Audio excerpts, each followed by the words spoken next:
आइए दोस्तों, अब हम शुरू करते हैं जनवरी 2024 का करंट अफेयर्स। इस वीडियो में हम जनवरी 2024 का जो करंट अफेयर्स देखेंगे उसमें जनरली 1 जनवरी से लेके और 6 जनवरी के बीच का जो करंट अफेयर्स हमारा है वो हम देखेंगे। आइए, वीडियो शुरू करने से पहले यदि वीडियो हमारा आप लोगों को अच्छा लगे तो इसको लाइक कीजिए, सब्सक्राइब कीजिए और हमारे चैनल को शेयर कीजिए और बेल आइकन भी दबाइए ताकि हमारा वीडियो जब अपलोड हो तो आपको समय पे मिल सके। आइए शुरू करते हैं। आइए देख लेते हैं कि इस टॉपिक में हम क्या क्या पढ़ेंगे। तो सबसे पहले अंतर्राष्ट्रीय जो करंट अफेयर्स है उसमें हम देखेंगे कि इंद्रमणि पांडे जो हैं वो बिम्स्टेक के महासचिव पद ग्रहण किए हुए हैं। जो अपहृत मालवाहक जहाज एमवी लीला नॉरफोक को भारतीय नौसेना ने बचा लिया है। ब्रिक्स प्लस 5 नए सदस्य मिस्र, इथोपिया, ईरान, सऊदी अरब और संयुक्त अमीरात अरब अमीरात जो है इसमें शामिल हुए हैं ब्रिक्स में। और अर्थव्यवस्था का जो करंट अफेयर्स है उसमें हम देखेंगे कि सरकार ने डॉक्टर अरविंद पंगड़िया को अध्यक्ष बनाया है वित्त आयोग का, 16वें वित्त आयोग का। और ब्रेल दिवस हम देखेंगे 4 जनवरी को मनाया जाता है। और हिट एंड रन कानून जो भारतीय न्यायालय संहिता बीएनएस के खिलाफ प्रदर्शन कर रहे ड्राइवरों पर 7 लाख रुपए जुर्माना व 10 साल की जेल का सजा का प्रावधान बना है। तो ये देखेंगे। राज्यों के करंट अफेयर्स हम देखेंगे। गुजरात में 160 स्थानों पर एक साथ सामूहिक सूर्य नमस्कार करके गिनीज बुक ऑफ वर्ल्ड में रिकॉर्ड दर्ज किया गया है। राष्ट्रीय करंट अफेयर्स में हम देखेंगे कि एनसीसी गणतंत्र दिवस शिविर 2024 में भाग लेने के लिए बैंड में उत्तर पूर्व की 45 लड़कियां शामिल हुई हैं। प्रोफेसर बी आर कंबोज कुलपति चौधरी चरण सिंह हरियाणा कृषि विश्वविद्यालय ने एमएस स्वामीनाथन पुरस्कार की उपाधि प्राप्त की है। भारत और संयुक्त अरब अमीरात के बीच राजस्थान में संयुक्त सैन्य अभ्यास डेजर्ट साइक्लोन 2024 ये हुआ। अब विज्ञान और प्रौद्योगिकी करंट अफेयर्स में देखेंगे कि इसरो ने श्री हरिकोटा से PSLV C58 के जरिए एक्सपोसैट लॉन्च किया है। और विविध में हम देखेंगे कि Indian national jewellery trade show IIJS 2024 Mumbai में शुरू हुआ। और सरकारी योजनाएं करंट अफेयर्स में हम देखेंगे कि सरकार ने छात्रों में नेतृत्व गुण विकसित करने के लिए एक अनुभवात्मक शिक्षण कार्यक्रम प्रेरणा लॉन्च किया है। स्पोर्ट्स में हम देखेंगे कि आईसीसी ने 2024 T20 पुरुष क्रिकेट विश्व कप के लिए समूहों की घोषणा की है। राष्ट्रीय खेल प्रोत्साहन पुरस्कार 2023 हम देखेंगे। OMCL और जैन यूनिवर्सिटी को मिला पुरस्कार। तो आइए बारी बारी से हम करंट अफेयर्स को देख लेते हैं। तो पहला करंट अफेयर्स है जो इंद्रमणि पांडे जो हैं वो बिम्स्टेक के महासचिव बने हैं, इंद्रमणि पांडे। और ये 4 जनवरी 2024 को ढाका में बहुक्षेत्रीय तकनीक और आर्थिक सहयोग के लिए बंगाल की खाड़ी पहल बिम्स्टेक के महासचिव पद पर ग्रहण किए हैं। ये चौथे महासचिव हैं और अगले 3 वर्षों के अवधि के लिए इनका निर्वाचन हुआ है। और यह स्थान लिए हैं भूटान के तेंजिन लेक फेल का स्थान इन्होंने लिया है। और ये देख लेते हैं कि आखिर बिम्स्टेक क्या है। तो बिम्स्टेक क्या है? ये बहुक्षेत्रीय तकनीक और आर्थिक सहयोग के लिए बंगाल की खाड़ी पहल बिम्स्टेक एक क्षेत्रीय संगठन है जिसमें 7 दक्षिण एशियाई और दक्षिण पूर्व एशियाई राष्ट्र शामिल हैं। अर्थात इसमें कौन कौन देश हैं? 7 जो है नेपाल है, भूटान है, भारत है, म्यांमार है, श्रीलंका है और थाईलैंड है। और संगठन जो इसकी शुरुआत हुई थी 1997 में इसकी स्थापना हुई थी। बैंकॉक घोषणा पर हस्ताक्षर के साथ इसकी बिम्स्टेक की शुरुआत हुई थी।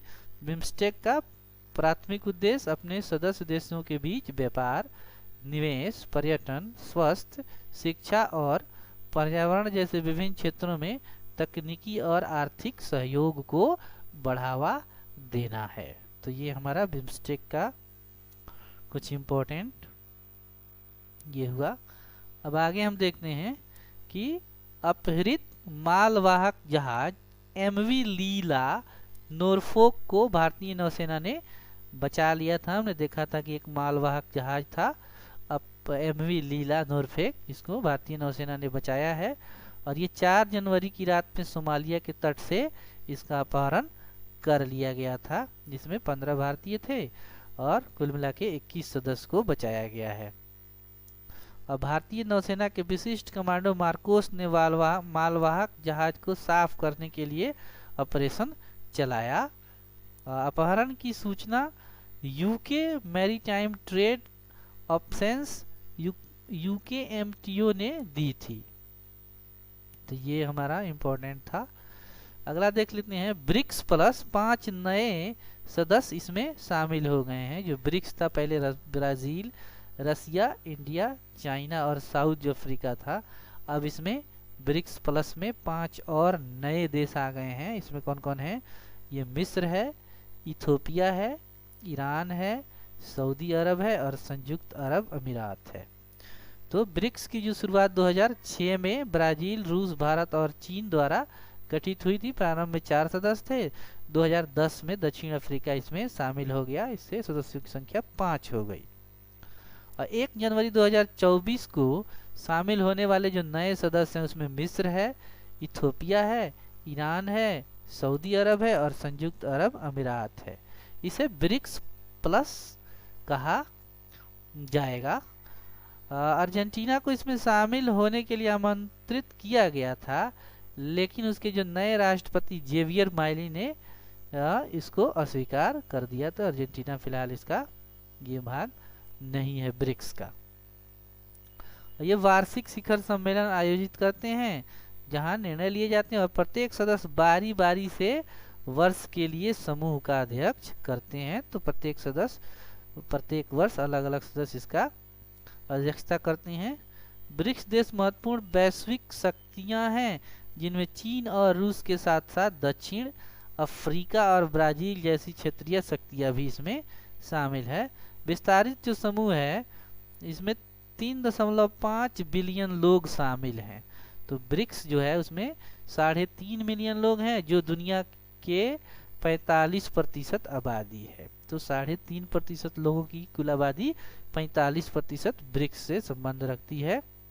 ब्रिक्स देशों की संयुक्त अर्थव्यवस्था 28.5 ट्रिलियन से अधिक है, जो वैश्विक अर्थव्यवस्था का 28%, यानी जनसंख्या जो है 45% है, जबकि इकोनॉमी जो अर्थव्यवस्था है वो 28% है पूरे विश्व की। ब्रिक्स देशों द्वारा दुनिया के लगभग 44 कच्चे तेलों का उत्पादन करने की उम्मीद है। तो ये 44% कच्चे तेल का उत्पादन ब्रिक्स देश करने की इसकी अनुमान है। अगला हम करंट अफेयर्स देखते हैं कि सरकार ने डॉक्टर अरविंद पनगड़िया को 16वें वित्त आयोग का गठन किया है। उनकी अध्यक्षता में 16वें वित्त आयोग का गठन हुआ है और जिसके अध्यक्ष हैं अरविंद पनगड़िया। तो नीति आयोग के पूर्वाध्यक्ष और वर्तमान कोलंबिया विश्वविद्यालय के प्रोफेसर डॉक्टर अरविंद पनगड़िया 16वें वित्त आयोग के अध्यक्ष के रूप में इनका चुनाव हुआ है। आईएएस अधिकारी ऋतु रंजनम पांडे आयोग के सचिव होंगे। तो सचिव होंगे ऋत्विक रंजनम 16वें वित्त आयोग के सचिव होंगे और अध्यक्ष होंगे अरविंद पनगड़िया। आयोग की सिफारिशों में संघ और राज्यों के बीच करों की शुद्ध आय के वितरण से संबंधित मामले और पंचायतों और नगर पालिकाओं को समर्थन करने के लिए राज्य की समेकित निधि को बढ़ाने का उपाय भी इसमें शामिल होगा। वर्तमान वित्त पोषण व्यवस्था विशेष रूप से आपदा प्रबंधन अधिनियम जो है 2005 में आया था। आपदा प्रबंधन अधिनियम के तहत धन की समीक्षा कर सकता है और उचित सिफारिशें भी ये कर सकता है। वित्त आयोग, हम 16वें वित्त आयोग की शुरुआत 1 अप्रैल 2026 से होने वाली है, 5 साल की, और ये अवधि कवर करते हुए 31 अक्टूबर 2025 तक अपनी रिपोर्ट उपलब्ध कराने का काम सौंपा गया है। तो ये इम्पोर्टेंट था। अरविंद पनगड़िया जी बने हैं 16वें वित्त आयोग के अध्यक्ष। और ब्रेल दिवस जो है वो 4 जनवरी को हम देखते हैं, हर साल ब्रेल दिवस 4 जनवरी को मनाया जाता है। और इस दिन लुई जो ब्रेल था उनका जन्म 4 जनवरी 1809 को लुइस ब्रेल का जन्मदिन था। तो इन्हीं की जन्मदिन को याद करने के लिए ये ब्रेल दिवस मनाया जाता है। संयुक्त राष्ट्र महासभा ने नवंबर 2018 में विश्व ब्रेल दिवस की घोषणा की और पहली बार 2019 में मनाया। तो 2018 में घोषणा किया गया, 2019 से प्रतिवर्ष ये मनाया जा रहा है। तो ये हमारा नेक्स्ट करंट अफेयर्स है। जो हिट एंड रन कानून जो था वो भारतीय न्याय संहिता बीएनएस के खिलाफ प्रदर्शन कर रहे ड्राइवरों पर 7 लाख जुर्माने और 10 साल की जेल की सजा का प्रावधान इसमें किया गया है। तो ये आपको इसमें हिट एंड रन मामलों के लिए 7 लाख रुपए के जुर्माने और 10 साल की जेल की सजा के प्रावधान इसमें हुआ है, जिसका विरोध करते हुए 3 दिवसीय हड़ताल पे ये ड्राइवर वगैरह लोग चले गए हैं। तो ये 7 साल की इसमें जो है 7 लाख रुपए हैं और 10 साल की सजा इसमें मैक्सिमम हो सकती है हिट एंड रन केस में। अब हम देखते हैं नेक्स्ट। गुजरात में 108 स्थानों पर एक साथ सामूहिक सूर्य नमस्कार का गिनीज बुक ऑफ वर्ल्ड में दर्ज किया गया है। तो कितने स्थानों पे हुआ है? 108 स्थानों पे एक साथ सूर्य नमस्कार हुआ है। मोढेरा सूर्य मंदिर में राज्य स्तरीय समारोह में 25 से अधिक लोगों ने भाग लिया। तो ये हुआ मोढेरा सूर्य मंदिर में। गुजरात के 51 ऐतिहासिक स्थलों सहित 108 स्थानों पर सामूहिक सूर्य नमस्कार किया गया। तो ये हमने देख लिया। अगला देखते हैं। एनसीसी गणतंत्र दिवस शिविर 2024 में भाग लेने के लिए बैंड में उत्तर पूर्व के 45 लड़कियों को शामिल किया गया है। तो एनसीसी में भाग लेने के लिए उत्तर पूर्व जो पूर्वोत्तर भारत से 45 लड़कियों को शामिल किया गया है। अगला प्रोफेसर बी आर कंबोज कुलपति चौधरी चरण सिंह हरियाणा कृषि विश्वविद्यालय ने एमएस स्वामीनाथन पुरस्कार उपाधि प्राप्त की। तो कौन से विश्वविद्यालय ने? तो प्रोफेसर बी आर कंबोज, कुलपति चौधरी चरण सिंह, हरियाणा कृषि विश्वविद्यालय, तीनों को ये एमएस स्वामीनाथन पुरस्कार मिला है। अगला, भारत और संयुक्त अरब अमीरात के बीच राजस्थान में संयुक्त सैन्य अभ्यास डेजर्ट साइक्लोन शुरू हुआ है। तो डेजर्ट साइक्लोन किसके किसके बीच है? भारत और संयुक्त अरब अमीरात के बीच आपको राजस्थान में शुरू हुआ है। तो ये 2 जनवरी से 15 जनवरी तक ये अभ्यास राजस्थान में निर्धारित है। भारत और संयुक्त अरब अमीरात के बीच डेजर्ट साइक्लोन। तो ये पहली बार भारत और यूएई संयुक्त वायुसेना अभ्यास सितंबर 2008 में अबू धाबी के अल धफरा बेस पर हुआ था। तो पहली बार ये 2008 में हुआ था। विज्ञान और प्रौद्योगिकी हम देख लेते हैं। इसमें इसरो ने श्रीहरिकोटा से PSLV C58 के जरिए एक्सपोसैट लॉन्च किया है। तो कहाँ से? श्रीहरिकोटा से PSLV C58 से। इसरो ने 1 जनवरी 2024 को श्रीहरिकोटा से ध्रुवीय उपग्रह प्रक्षेपण यान PSLV C58 पर X-ray polarimeter satellite XPoSat launch किया है। यह आकाशीय स्रोतों से ब्रह्मांडीय एक्सरे के ध्रुवीकरण का अध्ययन करने के लिए भारत के पहले समर्पित वैज्ञानिक प्रयास का ये प्रतीक है। तो ये हमको ध्यान रखना है। एक्सपोसैट PSLV C45 से श्रीहरिकोटा से लॉन्च किया गया है। अगला हम विविध में देख लेते हैं। India international jewellery trade show IIJS Mumbai में 2024 में शुरू हो गया। तो IIJS India international jewellery trade show 2024 में मुंबई में ये शुरू हुआ है। अगला देखते हैं, सरकार ने छात्रों में नेतृत्व गुण विकसित करने के लिए एक अनुभवात्मक शिक्षण कार्यक्रम प्रेरणा, तो पूछा जा सकता है कि प्रेरणा क्या है, तो एक अनुभवात्मक शिक्षण कार्यक्रम है, इसको सरकार ने लॉन्च किया है। तो ये अनुभवात्मक प्रशिक्षण कार्यक्रम प्रेरणा सरकार ने लॉन्च किया है। अगला देख लेते हैं, स्पोर्ट्स में देख लेते हैं, आईसीसी ने 2024 T20 पुरुष क्रिकेट विश्व कप के लिए समूहों की घोषणा कर दी है। तो इसमें किस समूह में कौन कौन से टीम रहेगी, तो इसमें ये उसकी घोषणा कर दी है। ये नेक्स्ट, राष्ट्रीय खेल प्रोत्साहन पुरस्कार 2023 OMCL और जैन यूनिवर्सिटी को मिला पुरस्कार। तो राष्ट्रीय खेल प्रोत्साहन पुरस्कार में OMCL और जैन यूनिवर्सिटी को मिला है।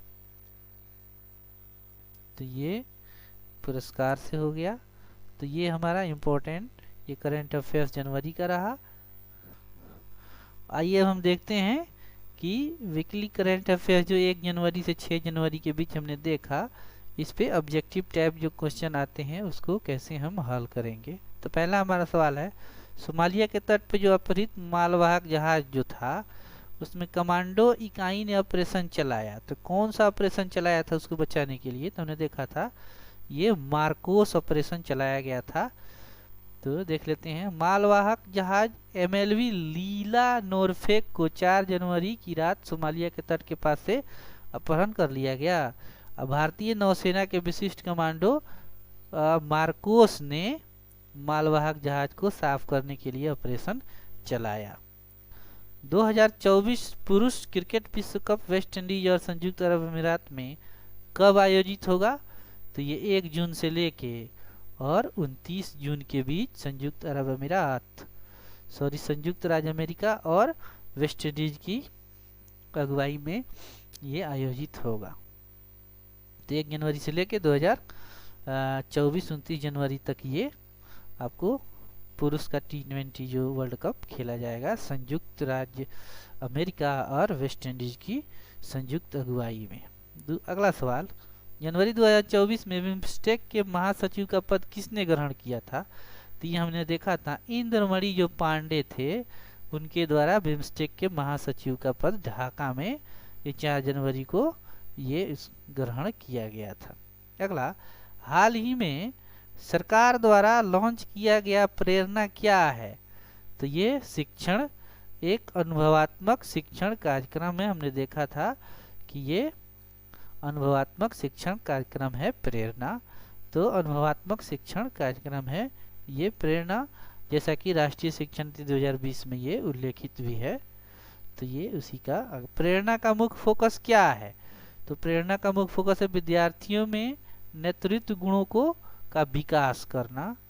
तो जो विद्यार्थी हैं उनमें नेतृत्व गुणों का विकास करना प्रेरणा का मुख्य लक्ष्य है। अगला, कॉर्पोरेट सामाजिक उत्तरदायित्व के माध्यम से खेलों को प्रोत्साहन के लिए किस कंपनी को राष्ट्रीय खेल प्रोत्साहन पुरस्कार प्राप्त हुआ है, तो ये पूरा पुरस्कार प्राप्त हुआ उड़ीसा माइनिंग कॉर्पोरेट लिमिटेड को।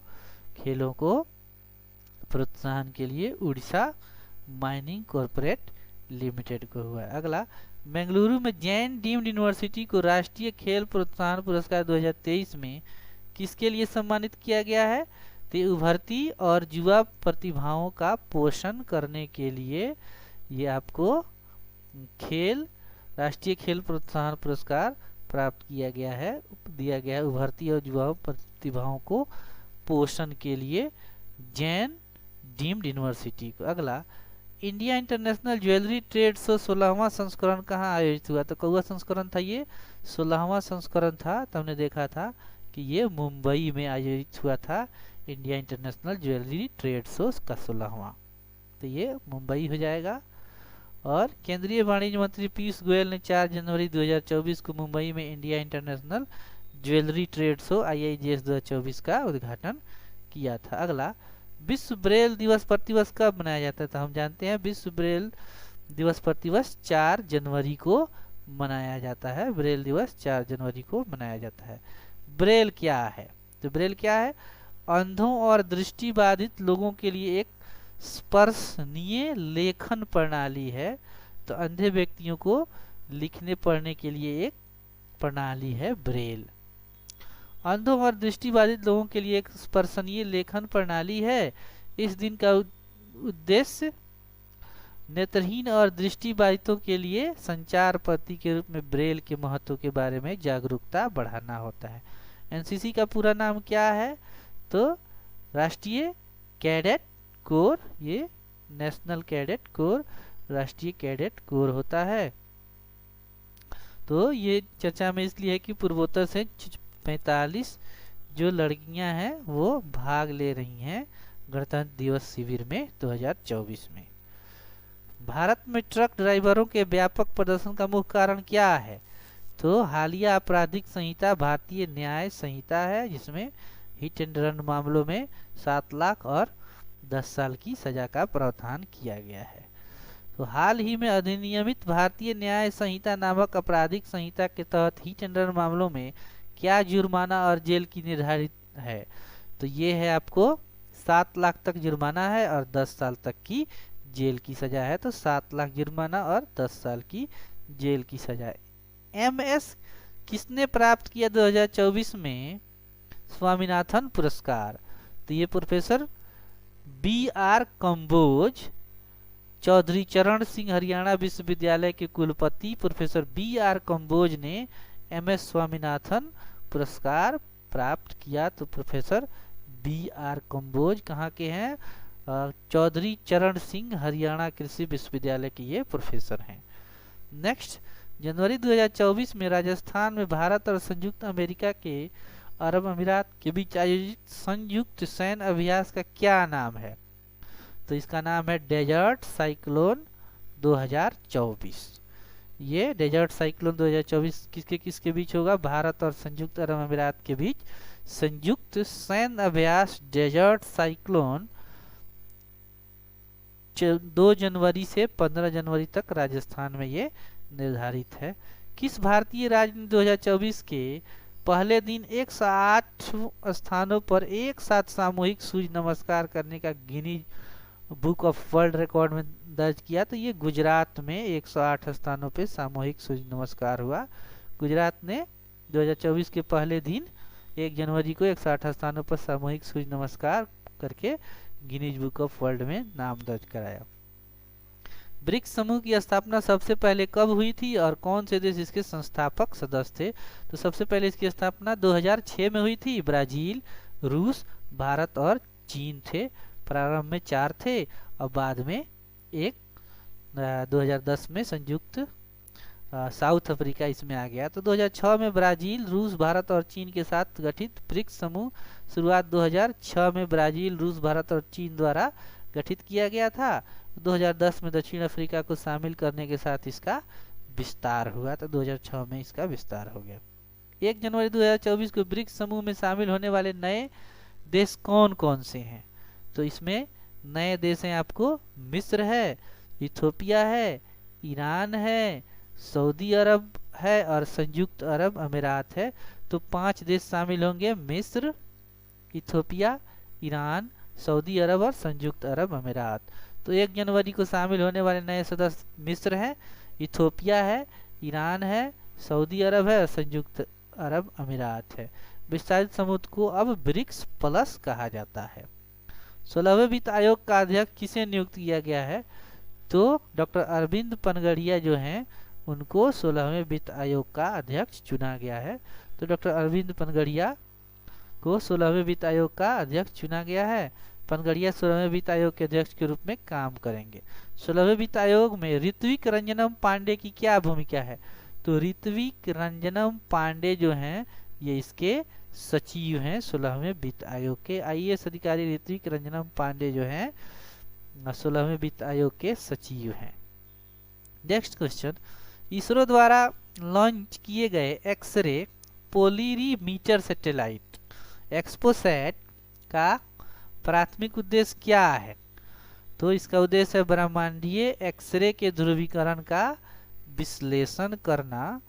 इसका मुख्य काम है ब्रह्मांडीय एक्सरे के ध्रुवीकरण का विश्लेषण करना इसका मुख्य काम है। ब्रह्मांडीय एक्सरे के ध्रुवीकरण का विश्लेषण या आकाशीय स्रोत में ब्रह्मांडीय एक्सरे के ध्रुवीकरण का मुख्य काम है। एक्सपोसैट PSLV C48 से इसका लॉन्च किया गया है। तो ये हमारा आज का करंट अफेयर्स हो गया। वीडियो सुनने के लिए आप लोगों को बहुत बहुत धन्यवाद। यदि हमारा चैनल आप लोग अभी तक लाइक नहीं किए हैं तो लाइक कीजिए, सब्सक्राइब कीजिए और अपने दोस्तों के साथ शेयर कीजिए। थैंक यू, धन्यवाद।